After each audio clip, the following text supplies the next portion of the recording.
मैं चित्रा मीना, सहायक आचार्य, राजकीय महाविद्यालय Karauli. BSc part first, zoology paper first, paramecium. Paramecium में जनन की हम बात कर रहे थे, जिसमें अनुप्रस्थ द्विविखंडन, संयुग्मन, ऑटोगैमी आदि की चर्चा हमारी हो गई थी। अगला जो जनन है उसका प्रकार है कोशिका युग्मन या साइटोगैमी।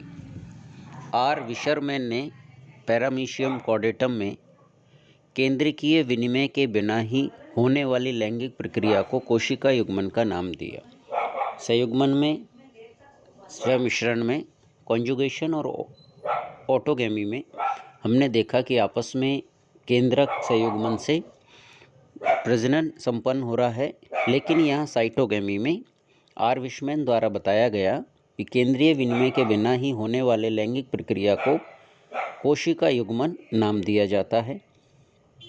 इसमें दो छोटे पैरामीशियम अस्थायी रूप से अपनी मुख सतहों द्वारा आपस में जुड़ जाते हैं। अदर सतह पर जो पैरामीशियम की मुख खांच पाई जाती है, मुख सतह पाई जाती है, उनसे आपस में जुड़ जाते हैं और प्रारंभिक केंद्रक विभाजन की अवस्थाएं कॉन्जुगेशन संयुग्मन के समान ही होती है, परंतु आपस में केंद्रक विनिमय नहीं होता है। वह एक ही जंतु के दोनों केंद्रक आपस में संगलित हो जाते हैं, जिससे संयुग्मन की भांति जाइगोट केंद्रक बन जाते हैं। वह विभाजन से दो पुत्री केंद्रकों का निर्माण हो जाता है।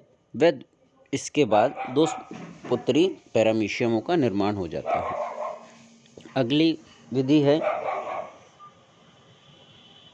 अंतः मिश्रण, एंडोमिक्सिस। एंडोमिक्सिस की खोज 1914 में ब्रूड्फ व अर्डमैन ने पैरामीशियम ऑरेलिया में की। यह प्रक्रिया पैरामीशियम ऑरेलिया में प्रत्येक 30 दिन के बाद दोहराई जाती है। हमने बात जो है वो कर रहे हैं कि पैरामीशियम में द्विविखंडन होने से लगातार उसकी कार्य क्षमता कम होती जाती है। तो कार्य क्षमता को बढ़ाने के लिए पैरामीशियम में कॉन्जुगेशन है, ऑटोगैमी है, एंडोमिक्सिस की क्रिया होती है, जिससे पुनः ऊर्जा का संचरण होता है, पुनः उनमें यौवन अवस्था प्राप्त होती है। तो पैरामीशियम ऑरेलिया में प्रत्येक 30 दिन के बाद में एंडोमिक्सिस की क्रिया दोहराई जाती है। पैरामीशियम ऑरेलिया में सर्वप्रथम दीर्घ केंद्रक अपह्रासित हो जाता है। वह दोनों लघु केंद्रकों से 8 पुत्री केंद्रकों का निर्माण हो जाता है। दीर्घ केंद्रक अपह्रासित इसलिए हो जाता है, हम जानते हैं कि दीर्घ केंद्रक का कार्य केवल कायिक क्रियाओं का नियंत्रण करना है। दीर्घ केंद्रक द्वारा जननिक क्रियाओं में भाग नहीं लिया जाता है या जननिक क्रियाओं का नियंत्रण नहीं किया जाता है, इसलिए सबसे पहले उसे अपह्रासित कर दिया जाता है। और पैरामीशियम ऑरेलिया में एक दीर्घ केंद्रक व 2 लघु केंद्रक पाए जाते हैं।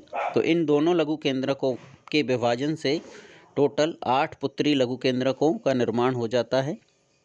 इन 8 पुत्री केंद्रकों में से 6 अपह्रासित हो जाते हैं और 2 लघु केंद्रक बच जाते हैं। अब अनुप्रस्थ विभाजन से एक केंद्रक युक्त 2 पैरामीशियमों का निर्माण हो जाता है। जो 2 पुत्री पैरामीशियम बने हैं, उन 2 पुत्री पैरामीशियम में अनुप्रस्थ विभाजन से पुत्री पैरामीशियम में एक एक लघु केंद्रक पाए जाते हैं, एक एक लघु केंद्रक स्थित हो जाते हैं। अब प्रत्येक लघु केंद्रक में 2 बार विभाजन से 4 केंद्रकों का निर्माण हो जाता है, जिसमें से 2 दीर्घ केंद्रक व 2 लघु केंद्रकों का निर्माण हो जाता है, या 2 दीर्घ केंद्रक बन जाते हैं व 2 लघु केंद्रक रह जाते हैं। अब लघु केंद्रक में विभाजन व अनुप्रस्थ विखंडन एक साथ संपन्न होता है, जिससे 4 पुत्री पैरामीशियम बनते हैं, जिनमें प्रत्येक संतति में एक दीर्घ केंद्रक व 2 पुत्री केंद्रकों का निर्माण हो जाता है।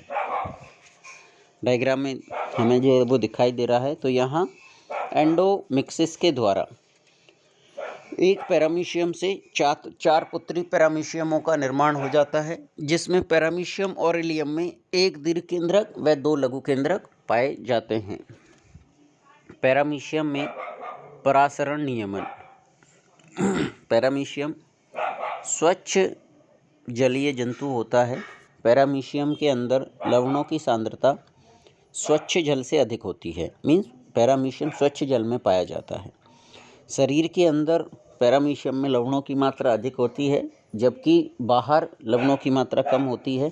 इसलिए अंतः परासरण द्वारा लगातार पानी अंदर प्रवेश करता रहता है और लगातार पानी अंदर प्रवेश करते रहने से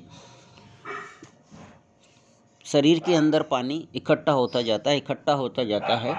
इसलिए उसकी झिल्ली पेलिकल फटने का खतरा रहता है और पैरामीशियम की मृत्यु हो सकती है, जबकि पानी की सांद्रता कम होती है।